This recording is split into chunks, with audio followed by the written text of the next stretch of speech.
Varicose వ్యాధితో బాధపడుతున్నారంట. తక్కువ ఖర్చుతో ట్రీట్మెంట్ కావాలి అనుకుంటే ఎవిస్ హాస్పిటల్ని సంప్రదించండి.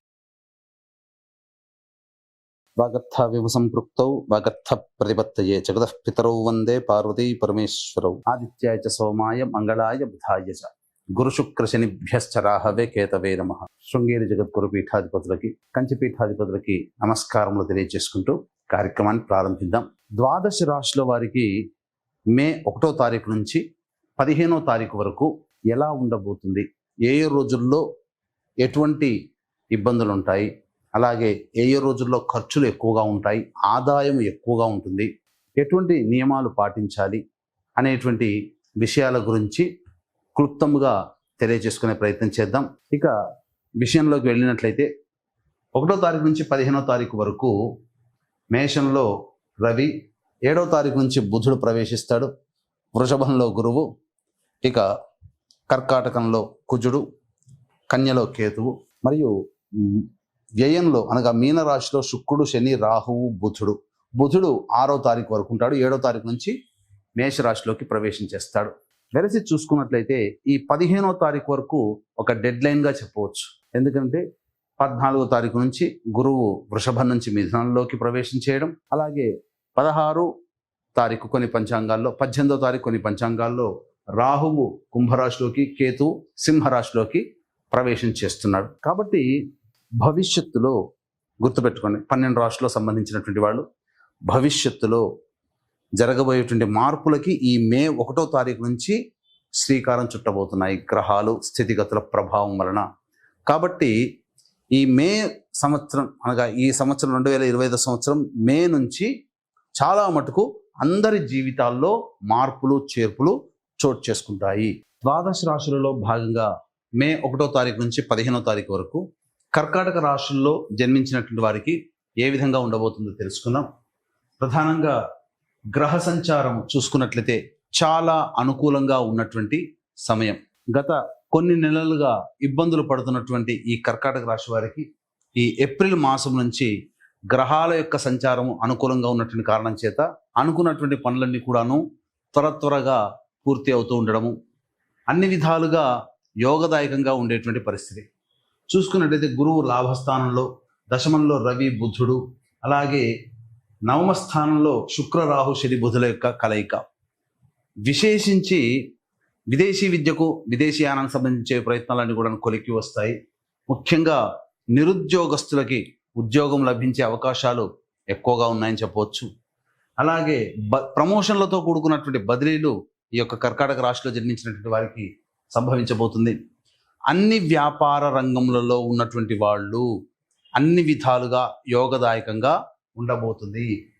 ఈ వ్యాపారము ఆ వ్యాపారం కాదు, అన్ని రకాల వ్యాపారస్తులు చక్కగా కుల వృత్తుల్లో ఉన్నటువంటి వాళ్ళు చక్కగా రాణిస్తారని చెప్పవచ్చు. ఉద్యోగ భద్రత పెరుగుతుంది. ఉద్యోగంలో ఉన్నటువంటి వాళ్ళకి చక్కగా ప్రమోషన్లు వచ్చేటువంటి అవకాశం కూడా ఉంటుంది, ఇంక్రిమెంట్లు కూడా వస్తాయని చెప్పవచ్చు. ఏతావాత చెప్పొచ్చేది ఏమిటంటే ఈ యొక్క కర్కాటక రాశి వారికి ఈ మే 1వ తారీఖు నుంచి 15వ తారీఖు వరకు చక్కటి సువర్ణ కాలముగా చెప్పవచ్చు. అయితే ఇక్కడ ప్రధానంగా చూసుకున్నట్లయితే 16వ తారీఖు నుంచి చాలా మటుకు గ్రహాలు, అంటే గురువు మారబోతున్నాడు 14వ తారీఖు, అలాగే 18వ తారీఖు రాహుకేతులు మారబోతున్నారు. ఇంకా 16వ తారీఖు నుంచి కొంత మార్పులు చేర్పులు చోటు చేసుకోబోతున్నాయి. అనుకున్నటువంటి పనులలో కొన్ని ఇబ్బందికర పరిస్థితులు ఒక వారం రోజుల ముందరనే మీకు గోచరమవుతాయి. కాబట్టి వచ్చేటువంటి భవిష్యత్తులో అనగా 16వ తారీఖు నుంచి వచ్చేటువంటి ఇబ్బందికర పరిస్థితులకి సమాయత్తం కావడానికి మీ మనస్సుని సిద్ధం చేసుకోండి. ఎందుకు అనంటే అష్టమ రాహువు, ద్వితీయ కేతువు ప్రభావము, అలాగే ప్రధానంగా గురువు వ్యయస్థాన స్థితి, ఈ కారణాల వల్ల కొంత ఇబ్బందికర పరిస్థితులు మే 16 నుంచి ఈ కర్కాటక రాశిలో జన్మించినటువంటి వారు పొందుతారని చెప్పవచ్చు. వివాహం కావాల్సినటువంటి అబ్బాయిలకి అమ్మాయిలకి సంబంధించి వివాహ ప్రయత్నాలు చక్కగా యోగవంతంగా ముగుస్తాయి. చక్కగా జీవిత భాగస్వామిని పొందే అవకాశం గోచరమవుతుంది. అలాగే సంతానం కోసం ఎదురు చూసేటువంటి వ్యక్తులకి తప్పకుండా సంతాన సాఫల్యత అనేటువంటిది కలిగి తీరుతుంది. మీరు అనుకున్నటువంటి విషయాల్లో ఈ మే 1వ తారీఖు నుంచి 15వ తారీఖు వరకు చాలా మంచి రోజులుగా చెప్పవచ్చు. 16వ తారీఖు నుంచి కొంత గడ్డుకాల పరిస్థితులు ఎదుర్కోక తప్పదు. ఇక వీక్షించేటువంటి ప్రేక్షకులకి ప్రధానంగా తండ్రి వైపు 6 తరాలు, తల్లి వైపు 3 తరాలలో ఏవైనా దుర్మరణాలు ఉన్నట్లయితే, పిండ ప్రదానాలు చేయలేకపోయినా, వీటన్నిటినీ పితృదోషము అని అంటారు.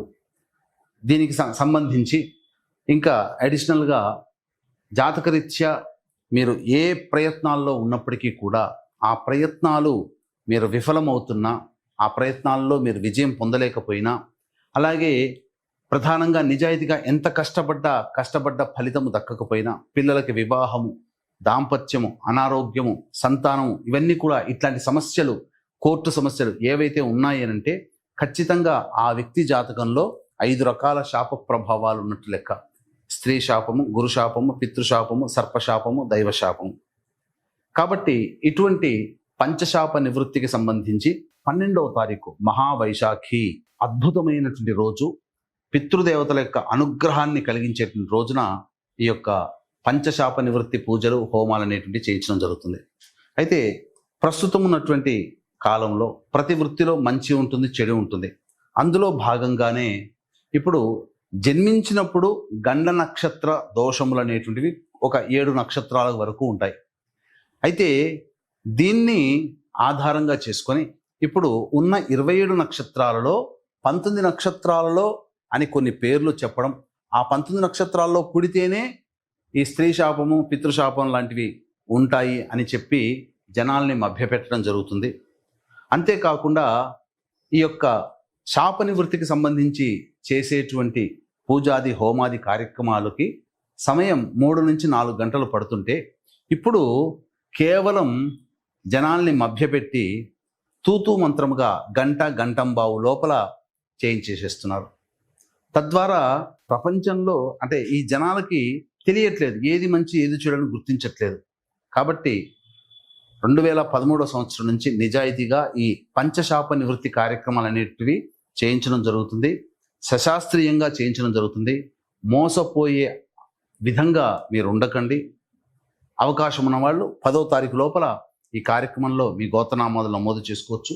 ఇక గమనించుకున్నట్లయితే ఈ యొక్క కర్కాటక రాశిలో జన్మించినటువంటి మహిళలకి ఏ విధంగా ఉండబోతుంది చూసుకున్నట్లయితే, ఈ యొక్క సంబంధించినటువంటి గ్రహ సంచారం అనుకూలంగా ఉండడం, పెద్దన్న పాత్ర పోషిస్తారు.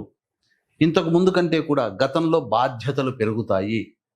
అయితే మీకు ధనరాబడి అధికంగా ఉండడం, ఈ కారణం చేత మీ పేరు ప్రఖ్యాతులు పెరగడం, ఇతరుల అసూయకి గురయ్యే అవకాశాలు గోచరమవుతున్నాయి.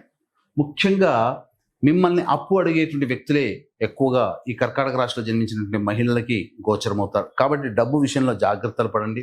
వివాహ సమస్యలు పిల్లలకి ఉన్నట్లయితే ఆ వివాహ సమస్యలు తీరుతాయి. ముఖ్యంగా సంతానము కూడా లభించి తీరుతుంది. ఏది ఏమైనప్పటికీ కూడాను ఆనందదాయకంగా ఉంటుంది. ముఖ్యంగా ఈ సంబంధించినటువంటి కర్కాటక రాశిలో జన్మించినటువంటి మహిళలకి అన్ని విధాలుగా అనుకూలంగా ఉండేటువంటి సమయంగా చెప్పవచ్చు.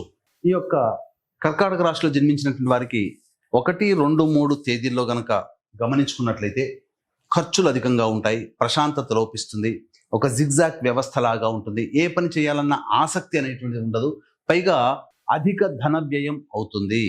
కాబట్టి ఖర్చుల శాతాన్ని తగ్గించుకునే ప్రయత్నం చేయండి. 4, 5 తారీఖుల్లో పెండింగ్లో ఉన్నటువంటి పనులను పూర్తి చేసుకుంటారు. అలాగే విందులు వినోదాల్లో కుటుంబ సభ్యులతో, స్నేహితులతో సరదాగా సమయాన్ని వెచ్చిస్తారు. ధనాదాయం చక్కగానే ఉంటుంది. ఇక 6, 7 తారీఖుల్లో గనక చూసుకున్నట్లయితే ఖర్చులు అధికంగా ఉంటాయి, కుటుంబ సభ్యులతో వాగ్వివాదాలు చోటు చేసుకుంటాయి, మానసికమైనటువంటి ప్రశాంతత లోపించడం, తద్వారా ఏది నిర్ణయం తీసుకోలేనటువంటి పరిస్థితికి ఈ కర్కాటక రాశి వారికి 6, 7 తారీఖుల్లో ఉంటుంది. ఇక 8, 9, 10 తారీఖులు కీలకమైనటువంటి సమయం. చూసుకున్నట్లయితే ఈ 8, 9 తారీఖుల్లో మీకు ధనాదాయం చాలా చక్కగా ఉంటుంది. మీ యొక్క సమస్యల పరిష్కారం కోసం తోటి ఉద్యోగస్తులు కావచ్చు, సోదర సోదరిమణులు కావచ్చు, స్నేహితులు కావచ్చు, మీ యొక్క మీకున్నటువంటి సమస్యలకి సహాయ సహకారాలు అందించడం ద్వారా మీ సమస్యల్ని పూర్తి చేసుకుంటారు. పాత మిత్రులను కలిసే అవకాశం గోచరమవుతుంది. ఇక 11, 12, 13, 14, 15 ఈ తేదీలలో మీకు ఖర్చులు అధికంగా ఉంటాయి. వాహనాన్ని నడిపేటప్పుడు జాగ్రత్తలు పాటించాలి. తల్లిగారి ఆరోగ్యం పట్ల శ్రద్ధ వహించాలి. అలాగే గృహోపకరణాలకి మరియు వాహన మరమ్మతులకి ఎక్కువగా ఖర్చులు చేయాల్సినటువంటి పరిస్థితి ఏర్పడుతుంది.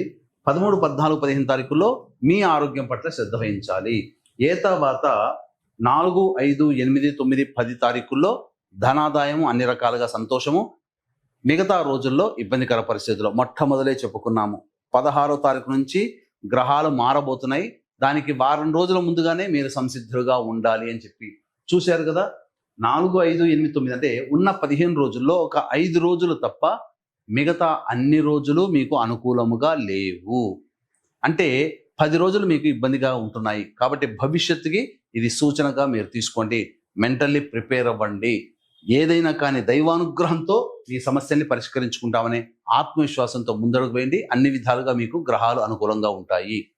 ఇక చూసుకున్నట్లయితే ఈ యొక్క కర్కాటక రాశిలో జన్మించినటువంటి వారు సమస్యల పరిష్కారం కోసం ప్రతిరోజు కాలభైరవాష్టక పారాయణం, సర్వదేవకృత లక్ష్మీ స్తోత్ర పారాయణం చేసుకున్నట్లయితే చాలా మటుకు సమస్యల నుంచి బయటపడతారని చెప్పవచ్చు. సర్వం శ్రీ ఉమామహేశ్వర పరబ్రహ్మార్పణమస్తు.